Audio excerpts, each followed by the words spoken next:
Welcome to Positive Talk Radio. Our goal is simple, to explore evolving ideas one conversation at a time. So, stay with us as right now we present. We're going to talk about one of the biggest issues that we all face from time to time, and that is sleep and how to make it work for all of us. And we've got a great ambassador for sleep, if you will. Her name is Andrea Moore, and she is from our neighbors to the north in Canada. And we want to welcome Andrea to the show. How are you, my dear? I'm fantastic. Thank you so much for having me. Very cool. Now, you became a sleep coach almost out of self-defense, didn't you? Yes, absolutely. My second child is the reason I do what I do. Tell us about the second child and the issues that he or she had. Absolutely. So he had a rough beginning. He fractured his clavicle in birth. He had a tongue tie that went undiagnosed. He had severe reflux. He cried almost every waking moment for the first 5-ish months of his life. And he also woke up every 20 to 40 minutes all night long. He needed to sleep on me, right on my chest. And I remember going to see a family doctor around 5 months. And this is just when he stopped crying every waking moment. And she said, okay, well, once he's 6 months, you can just let him cry. Like, are you kidding me? It took us 5 months to get this baby to stop crying. I'm still traumatized from the first 5 months of crying. I go into a panic attack hearing somebody else's baby cry.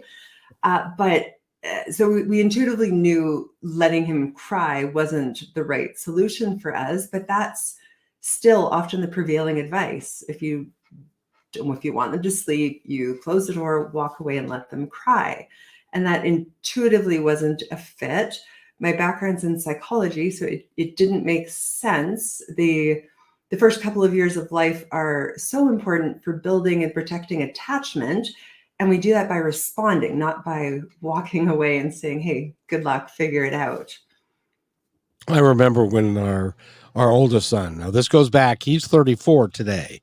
So this goes back 34 years. And that's exactly the advice that our pediatrician gave us, because we would say, we put him down in his bed and he starts to cry. And the pediatrician said, you need to let him cry it out. And that was what my parents told me as well. And her parents told her as well. Let him cry it out. So we would close the door and he would be crying and we'd be shivering and shaking in the next room going, are we doing the right thing? That sounds horrible in there, that he's, that he feels abandoned and all that kind of stuff. So I'm with you. There's got to be a better way. Well, absolutely. There are ways to support our little ones in their emotions. We can still set boundaries, but we can still respond to them. And responding isn't always about fixing, but it is important to be there for them through some of the bigger and more uncomfortable emotions. So how did he break his clavicle during the birth process? Was it just one of those things?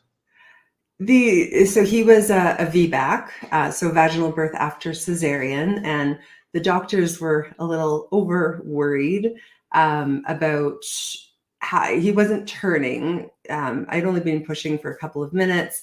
They threatened forceps. I heard C-section. I'm like, baby, you need to come out next push. So I had to push him out pretty quickly. And a doctor hooked their finger under his armpit to help pull him out because his shoulders got a little stuck and he fractured his clavicle in that process. I can't imagine how that poor baby must have felt. It's like, here I am getting birthed into a brand new place, and not only is it cold and it's bright, and now my shoulder hurts or my clavicle hurts at the same time. How long did it take for the clavicle to heal? They said it takes about a month for it to heal, and there wasn't really anything we could do about it, just breastfeeding in certain positions, and it would heal up on its own. But it does make me wonder how much that might have shaped his brain development, because sensory development is one of the earlier pieces of brain development that happens. And if we're not exposed to the color yellow in the first month of life, our brain's going to develop differently. So I wonder, because he had this pain to process, how that might have impacted him longer term. So he's since been diagnosed autistic, and that was part of the sleep challenges that we faced. A lot of babies have sleep challenges, and then neurodiverse children can they can have a whole different set of sleep challenges, or challenges that are harder to resolve. Now you said that if the baby doesn't see the color yellow, describe what you mean by that. I'm not quite sure. So the brain develops in layers, and there are certain pieces that we need for the next piece to grow on top of. So that's like the building of attachment in the first couple of years of life, and having those secure roots and secure attachment to our caregivers that gives us the confidence to go out and explore the world. If we don't have that secure base or that solid attachment, we can develop a lot of anxieties and fears and things that come out in different forms later in life, because that initial piece of brain development or brain architecture wasn't strong or wasn't there. I wish that they would teach that to prospective parents when they're about ready to have a baby, because we don't do a lot of that sort of thing to develop their brain in the first parts of life. We tend to think that they're just kind of this thing that that they'll figure it out. Just feed them and put them to bed, and feed them and change their diaper and put them to bed, and they'll be fine. Yeah, they're starting to offer more of this, but there's still a lot of generational advice passed down that may or may not be rooted in any kind of truth or research. And now that we have this information, when we know better, we do better. That is so true. Let's say that is really cool that you are out there getting this information out. By the way, if you want to go to our website and you can find out all the information that you need to about her, it's blissfulnights.ca, because she's up north in our friends in Canada. Are you in Vancouver? No, I am in just outside Calgary, Alberta. Oh, is it snow on the ground? We have a little bit of snow, but we're hitting +9 this weekend. Oh, that's good. It's beautiful. We're in the middle of a Chinook. Ah, very nice. That's easy. Yeah. So now, how long have you been doing this since how old is your middle child now? My middle guy is 8.5, and so I've been doing this just about 8 years. Oh wow! Now you said that my granddaughter, who's 4, has been diagnosed as being quote unquote on the spectrum, which I'm not even quite sure what that means. Can you kind of give us an idea of what being on the spectrum or having autism means for a child as they grow up? Absolutely. So the autism spectrum, it's a very wide spectrum, but it's clusters of traits that fall under this umbrella. So we're all on a sensitivity spectrum, and that's one piece that I've noticed. All of my kids are diagnosed autistic, and that's one piece that I've definitely noticed with them is they have difficulty with sensory processing, or the integration of sensory information. We all are constantly bombarded with sensory input. So what we feel, how our body is moving, what we're hearing, seeing, tasting, smelling. Some of us have more filters to filter some of that out than others. My kids especially have very porous filters, so a lot of that comes through. So walking into a bright room with a lot of noise, a lot going on, can be absolutely overwhelming for them. They aren't able to regulate because it's harder with all of that information coming at them. With my middle guy, he also struggled with behavioral regulation. That was very kind of behind the curve. We had some bigger behaviors. There were higher levels of sensory seeking behaviors in terms of he would hit his head like against a crib or against a wall when he was feeling something uncomfortable. And that could be overwhelmed, overstimulated from the environment. So some kids who are on the autism spectrum would go to more of those extreme behaviors, like the head banging. Some will pull their hair out. If you imagine when you stub your toe, if you pinch your arm, it kind of takes your mind off the sensation or the pain coming from your toe. So little ones, when they're feeling tired, that's not a fun feeling to be tired. The root emotion of tired is frustration. So some, when they're tired, they start to use some of these sensory seeking behaviors of head banging, or some will pinch themselves, some will pull their hair out. So that's one example of a higher extreme that kids on the spectrum might go to when they're feeling tired or overtired. Well, and I got to tell you, my granddaughter, now they're in London now because he's in the military, but they tell me that she doesn't sleep at night on a regular basis. That she'll take a nap and then she will be up until 1 o'clock, 2 o'clock in the morning before she'll fall asleep naturally, and then get up at 7 o'clock in the morning to go because she's got school at 8 and stuff like that. So is that normal if there's a child that's a little bit on the spectrum? I wouldn't say normal. I would say that that's a normal challenge, but not really where we want to be. And I'm guessing that more sleep is probably needed, but because of the sometimes we can get stuck in patterns that don't work very well, where a child has a bad night and then they nap because they're not going to make it through the day. And sometimes we let them nap because when they become overtired, they don't regulate well at all. And I remember back to some of the meltdowns my son would have. I would do almost anything to avoid them because it was hard for me to regulate through them. Yeah, that's exactly true, and that's exactly what happens with them. It's like, don't rock the boat. She's asleep. And so, let's just let her sleep. But then she sleeps and then she wakes up and then she's not ready for bed when it's time to go to bed.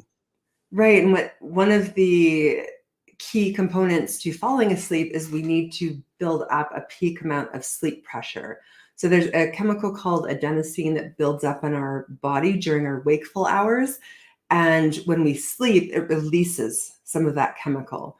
So in a nap, if it's a child who doesn't need a nap anymore, and some do still need to nap at the age of 4, but it's often a shorter nap, might be half hour. If we go beyond that, we're releasing more of that chemical, more of the sleep pressure, which makes it harder to fall asleep at bedtime.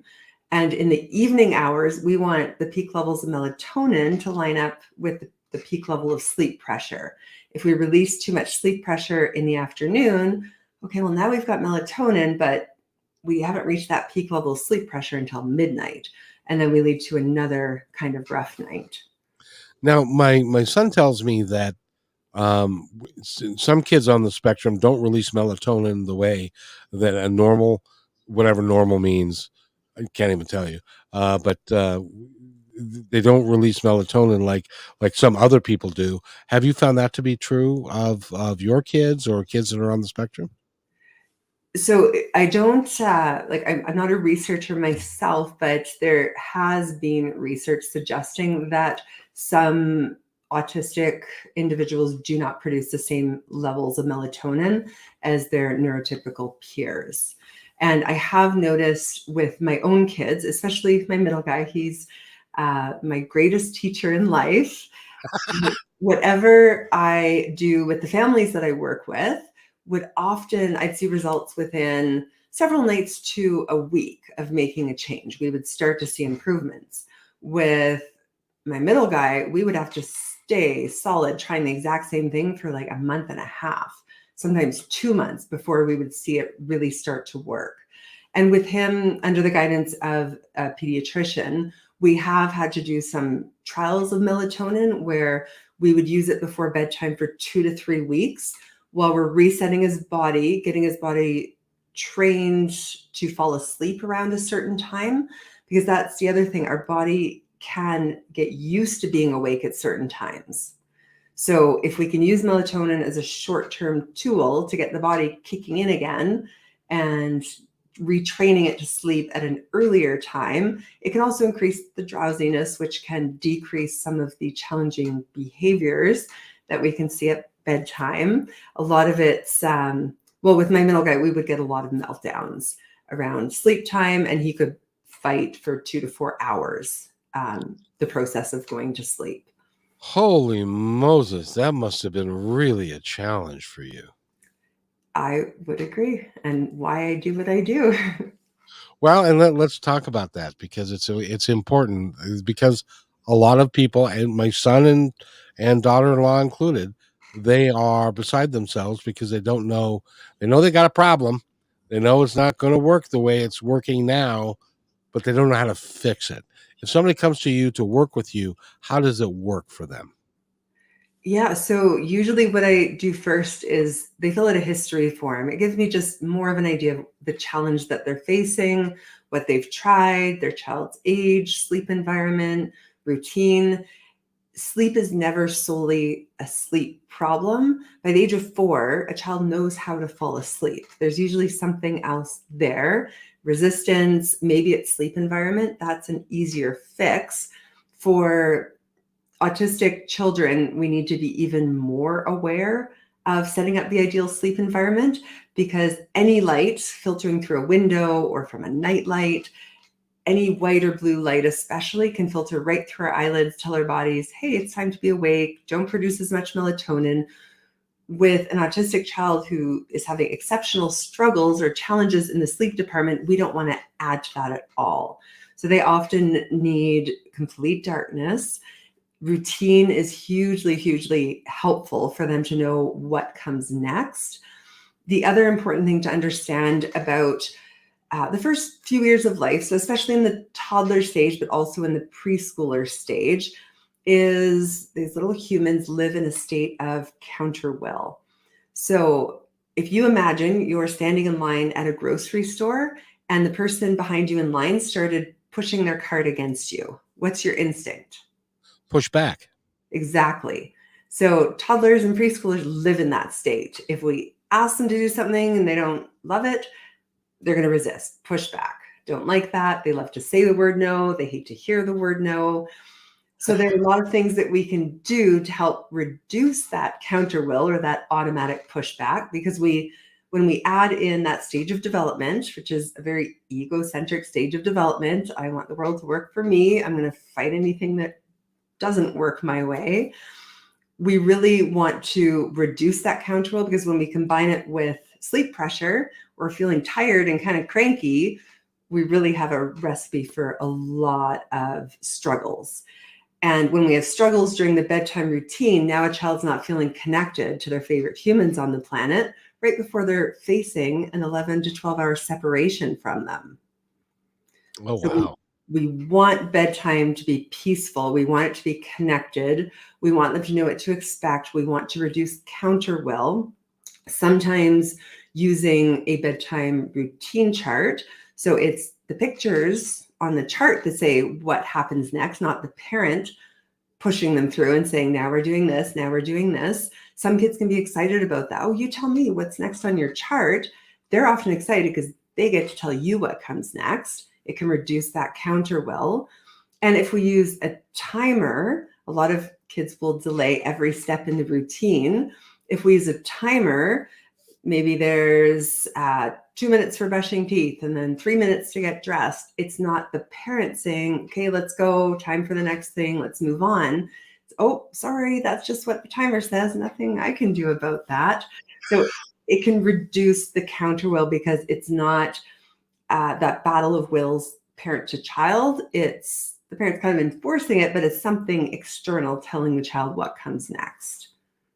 So I'm willing to bet that by the time somebody gets to you, they've tried a lot of stuff. And then part of your work that you get to do is to counsel the parents on how to behave and to change their behavior as well. Would that be fair? That's a huge piece of it. I would say probably the most important thing that I've learned in my own parenting journey is to do the work to calm and regulate my own nervous system. Our kids are so intuitive. They can pick up if we're anxious or frustrated. We could put a smile on our face, but they're going to read right through it. And it's usually on the days that we're stressed that all of a sudden all hell breaks loose and they're off the rails, having the bigger behaviors. If we're able to calm and regulate ourselves, and at any age, even with younger babies, that almost always helps. The calmer our nervous system is, the calmer our babies or our children's are going to be as well. I will tell you, my son and his wife, they have a bit of a chaotic relationship and a bit of a chaotic. As a matter of fact, they bought a border collie, and the border collie decided that this was too much for him to handle, so he left because his behavior was not indicative of a nice calming experience, and so there was a lot of energy and a lot of stuff that the kids pick up on as well, and stuff. So so you almost have to train the parents on how to behave themselves in order to get the kids to behave the way that they want them to behave. Is that true? Well, I mentioned all my kids are my teachers, especially my middle guy, but I think our kids come here to teach us a lot.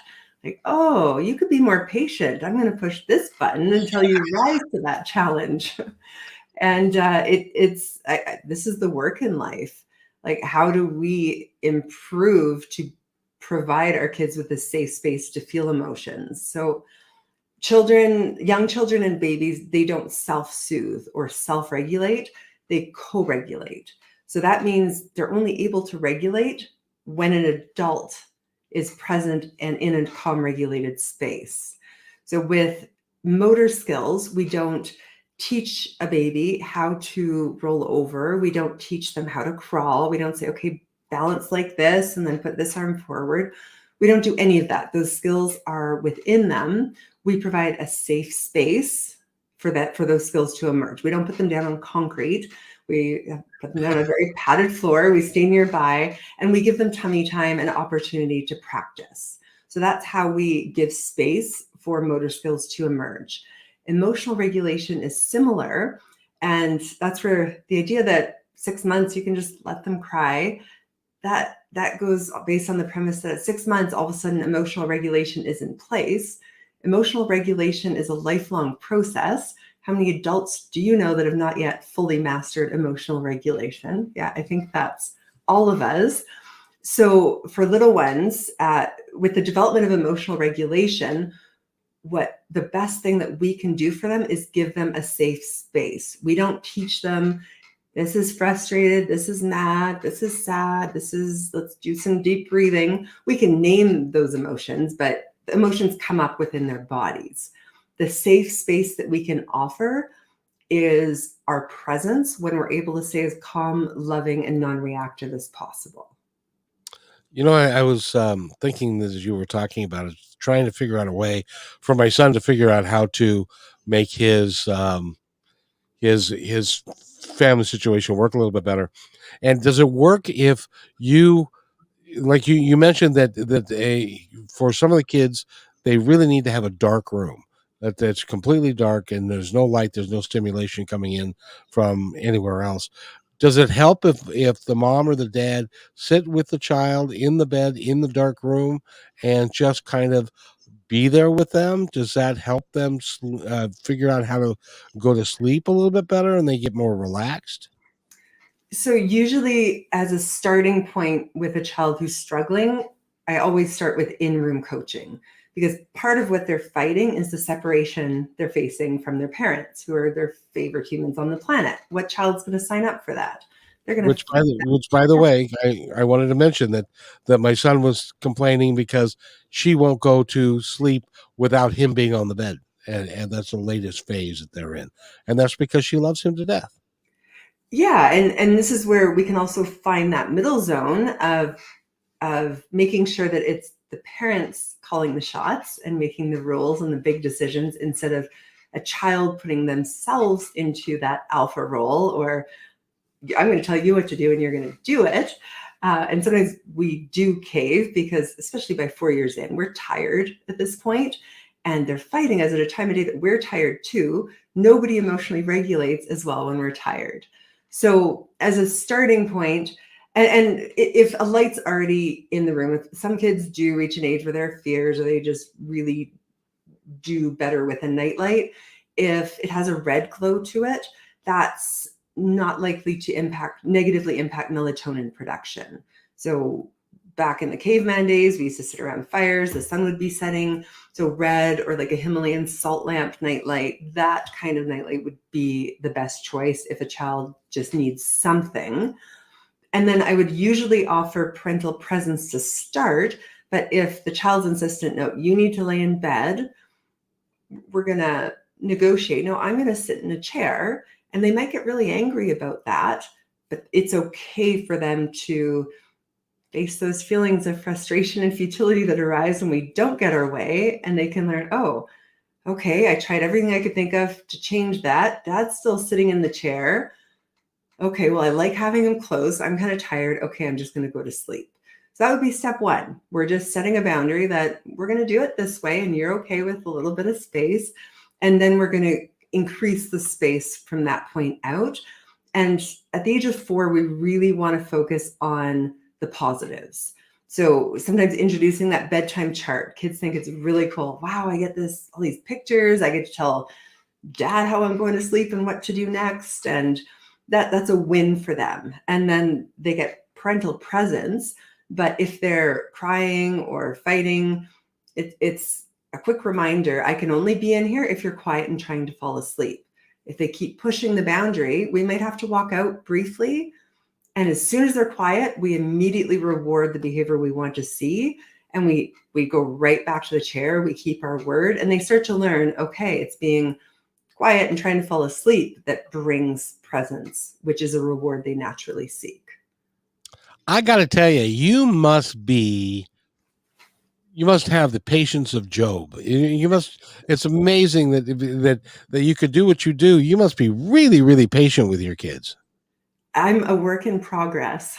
I'm definitely human, but compared to where I was at 5 years ago, I've come a long ways, and there's still a ways to go. And they test me on that every single day. I can only imagine that how first of all, your kids are lucky to have you as their mom.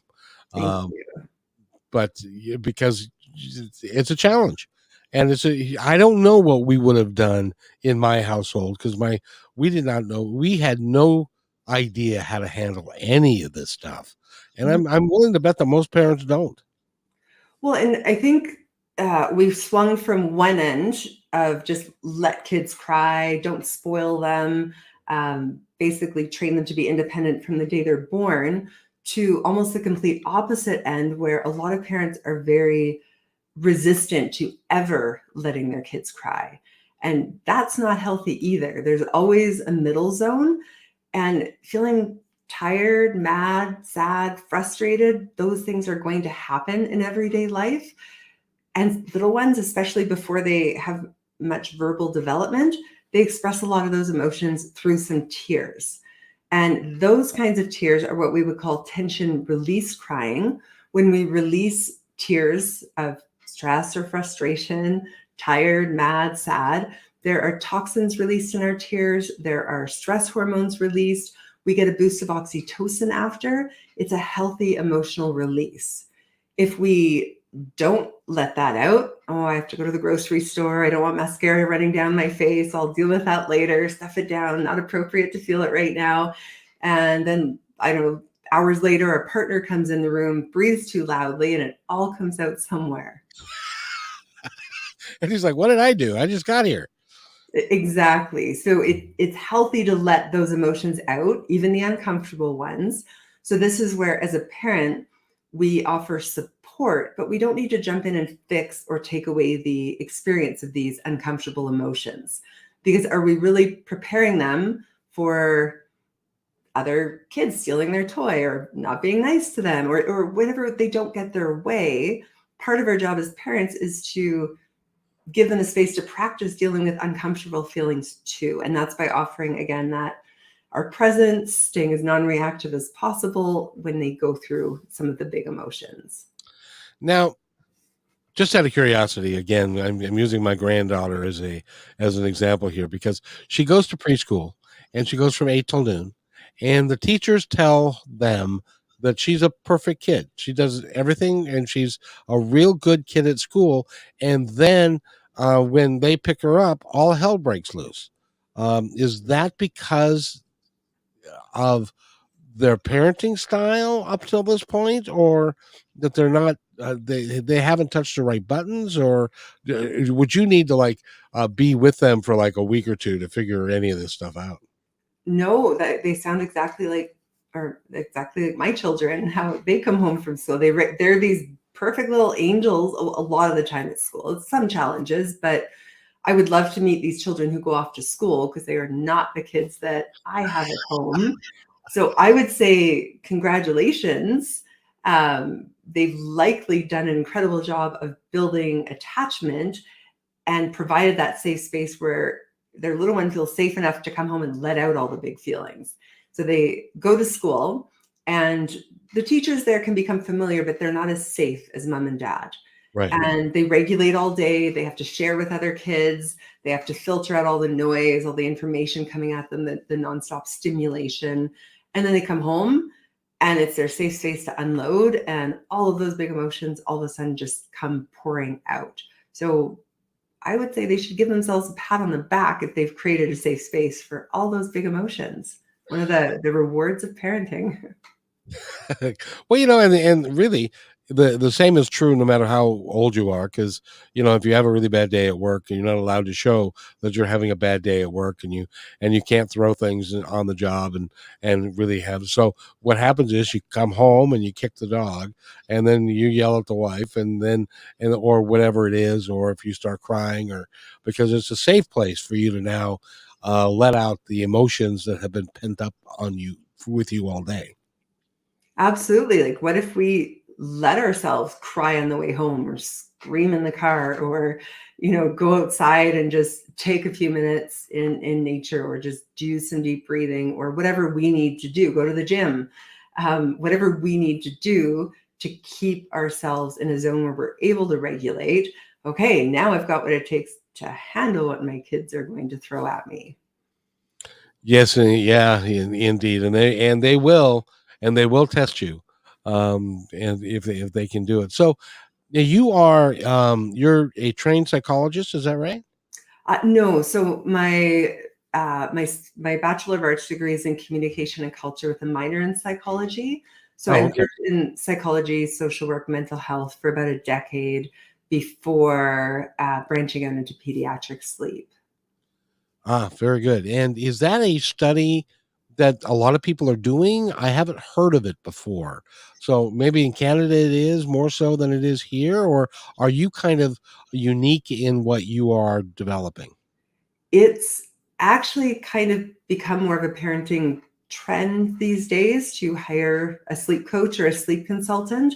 When I started, there were about 4 or 5 local consultants, and now even within Calgary, I guess there are 75 plus.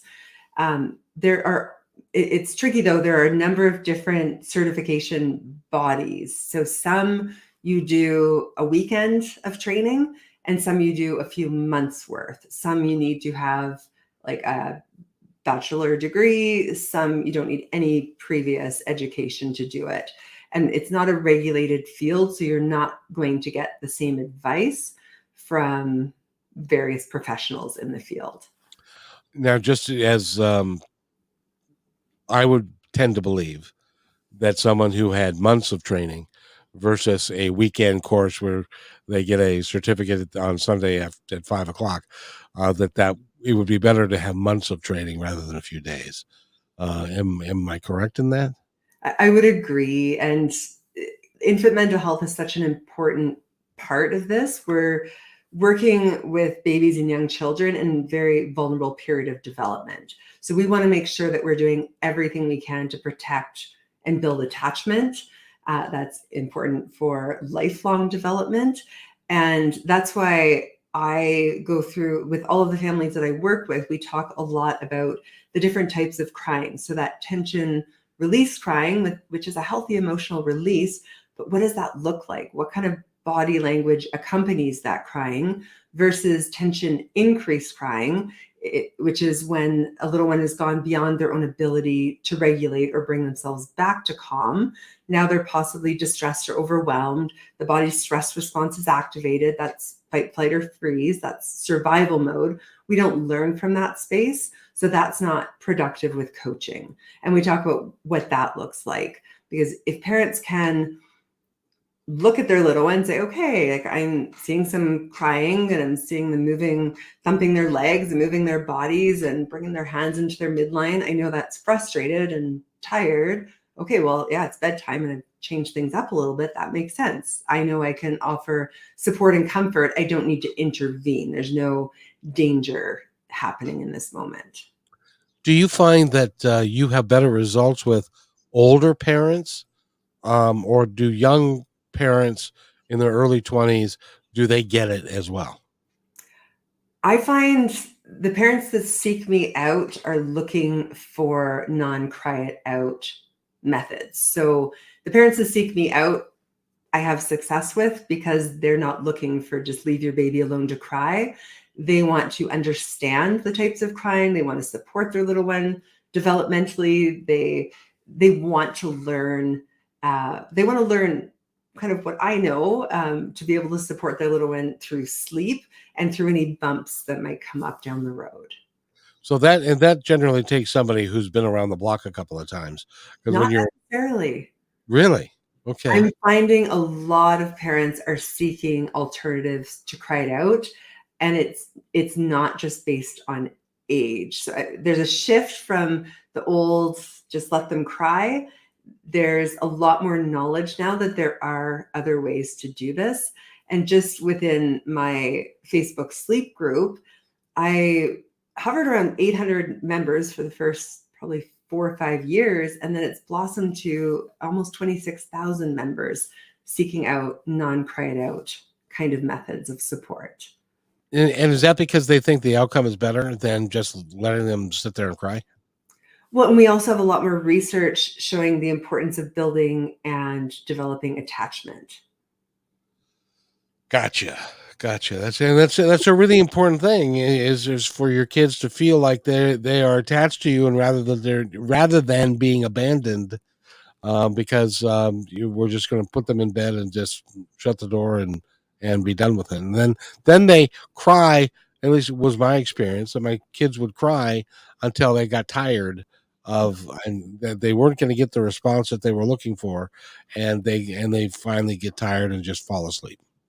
Well, and not all little ones are going into any toxic stress zone with cry it out. It does depend on temperament, stage of development, the type of body language that they're showing, but we really need parents to know what these emotions look like and what this expression looks like so that they know when to offer a higher level of support.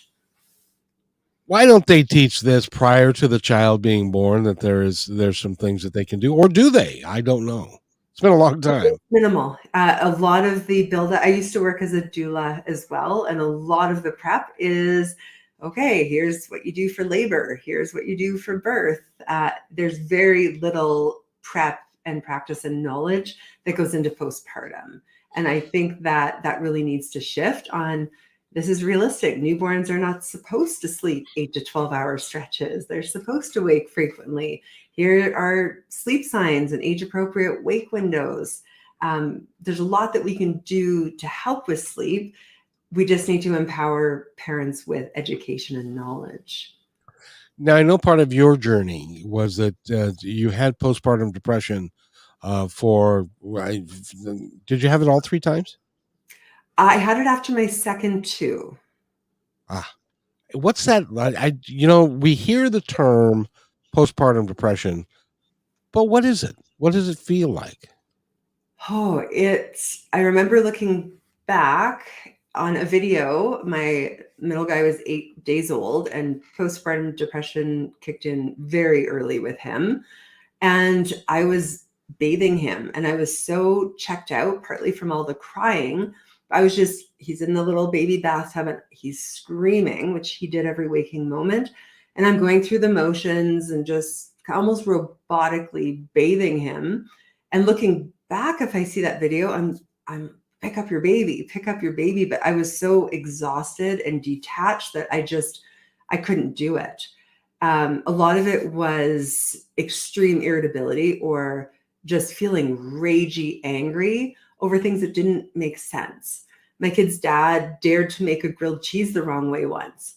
And yeah, it made me so over the top mad because I was so depleted with sleep and resources, and it just took the tiniest thing to set off like a bonfire. So how do you make the grilled cheese wrong? How do you make a grilled cheese wrong? Well, you're supposed to butter it before you put it in the pan. He put half of it in and he's still buttering it outside the pan and then doing it that way. It's not going to melt right. So it's not going to grill correctly if you don't put the butter on the outside of the bread before you put it in the pan. It's not going to grill correctly, and it's going to be a lousy sandwich. That's exactly it? I cared very deeply about how his sandwich turned out for him, apparently. because it was me. I could have left the room and taken a deep breath, but yeah, we hit those points where it's not even rational, and we know in the moment like this doesn't matter. But yeah, it almost felt like someone else was inside my body who was just so angry. And looking back, I was in such a state of depletion. And my own needs were absolutely not being met because the demands of my kids were so overwhelming. And I think a lot of the messaging we're given as parents too is well, you're a parent, you signed up for this, so sacrifice your own needs for the benefit of your children. And that's really not what's in their best interest. If we're underwater, guess what? The whole ship's going down. We do need to do what we need to do to keep our heads above water. And if that means prioritize sleep, even if we might feel guilty about it, there's still a lot of guilt or shame around sleep training because sleep training implies leaving them to cry. But we do know the impact of postpartum depression and anxiety on the development of little ones. It does have a negative impact. We really need to support parents in their mental, physical, emotional well-being. And that is what's best for the entire family, baby included. Well, and even though a baby is a baby, they still can feel the energy and the emotions behind the energy. Absolutely. The most challenging children I've ever, or cases that I've ever seen with sleep have been children of parents who have extreme postpartum anxiety or depression, because it's that much harder to regulate. And with our own children, we do get a natural physiological anxiety response when they cry. But for little ones who cry more, maybe they're highly sensitive, sensory processing disorder, autism, reflux, in the first few months, any other injuries or illnesses, our nerves can be pretty frayed. And we get to a certain age where that anxiety response still happens within our body. And that's there for the survival of the species. If we didn't have that anxiety response, we'd say, okay, well, I'll let the mountain lion come and eat this one. I'll have another one down the road. We don't live like that anymore, but that biology is still in us. Meanwhile, it's just a tired baby, and maybe the baby's in our arms wanting to nurse to sleep, and we're just so done, we're going to try to rock them. They might act like it's the worst thing that's ever happened in their lives. It's okay to rock that baby to sleep, even if they want to be nursed. Absolutely. If somebody wants to contact you, if they've got a problem, or they just want to, figure out a different way, which from what you're telling me, a lot of parents are deciding that what they've been told isn't necessarily the best way, and they don't want to do that. They want to do it a different way. How does somebody contact you? They're welcome to reach out by email to Andrea@blissfulnights.ca. They can find me at my website, blissfulnights.ca. I also have a public Facebook group, Gentle Sleep Solutions for Babies and Children. And my goal is to get this education and information out there to parents. So I do lots of live videos within that group as well. Congratulations on what you're doing. I think that this is going to be very helpful to a lot of people because when you're tired and your stress level is high and the baby is crying and will not shut up, and no matter what you do, there can be some real negative consequences to that, and people they harm other people because of that, and so it's great that you are helping people to kind of put it all together.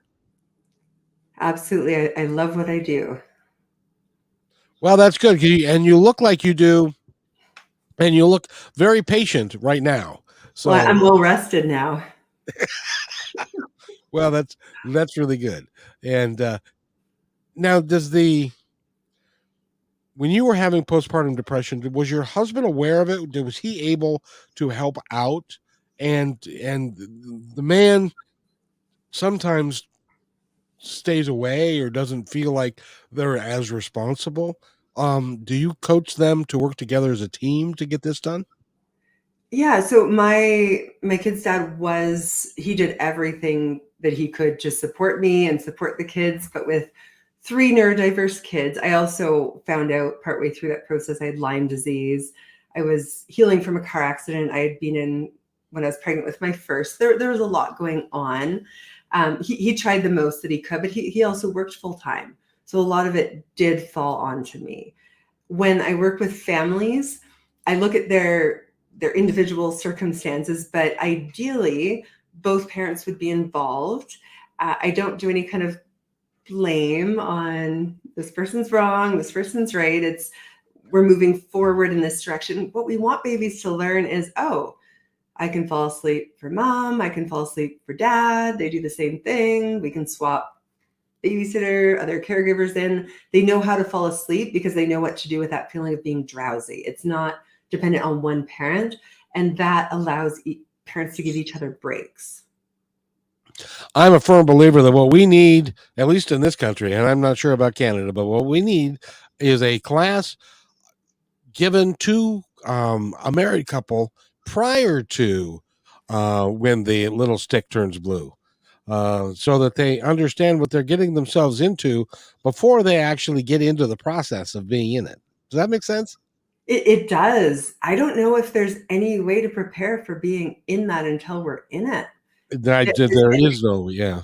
We can educate ourselves, but some of the hormonal crashes and the sleep deprivation, we've experienced the odd bad night that we probably did to ourselves before, but night after night where it's not even our choice if we get to sleep, like none of us would practice that ahead of time to see what it feels like because it sounds like torture.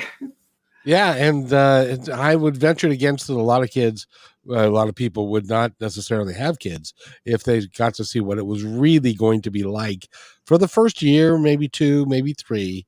And I did want to ask you one more thing that has nothing to do with sleep, and that has to do with my granddaughter has got a problem with using the toilet because I don't know. You're nodding, so that is something that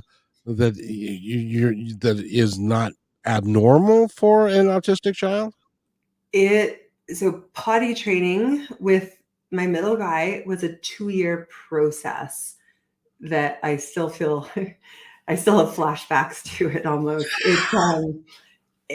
Part of it was the resistance or the counter will. So it's natural for little ones to live in that state of counter will at that age.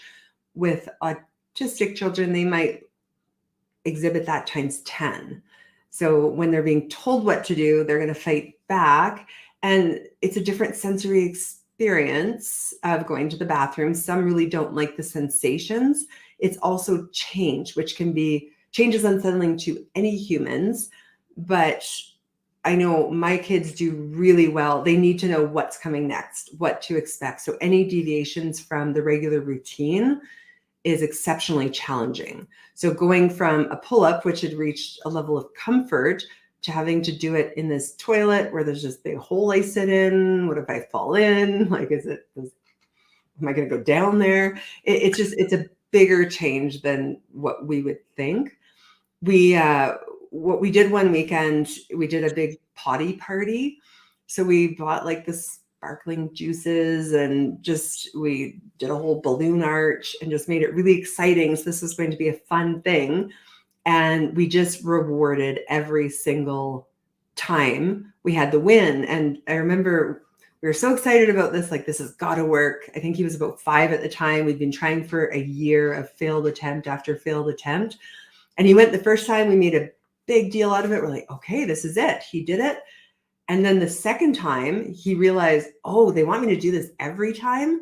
And it was a meltdown the rest of the day.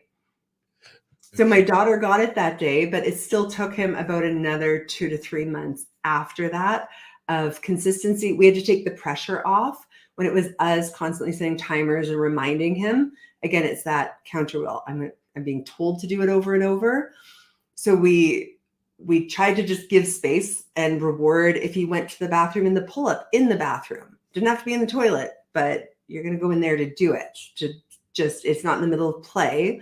Sometimes transitions are hard. They don't want to leave a preferred activity to go sit on a toilet. So we just wanted to, we'll break it down to steps. Let's go to the bathroom in the bathroom. We're not going to worry about the toilet yet. So he would know there would be a reward when he did that. Sometimes it was a bit of screen time.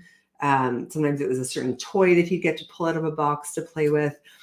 It just took a lot of time and a lot of patience and a lot of consistency, and we did get there. You're brilliant.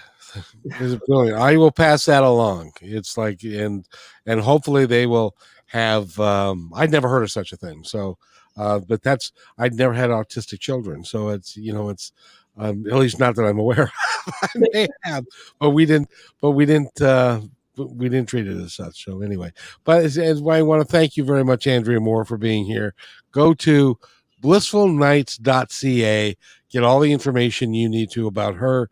She can work with you. She can help your baby sleep without the pain and agony of listening to them cry themselves to sleep every night for an hour and a half or 2 hours or whatever it takes. You can do it. You can do it differently, and I think it's better for the kids. It's better for the parents, and it can become a. I just think it's funny, you guys.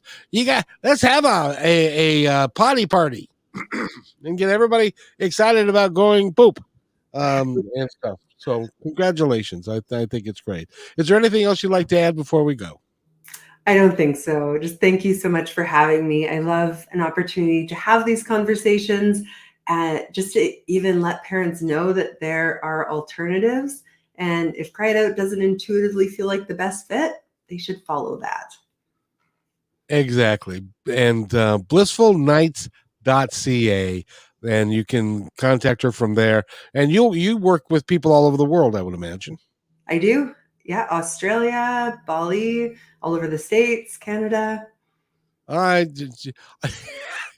people in Australia, are they as different as I perceive them to be?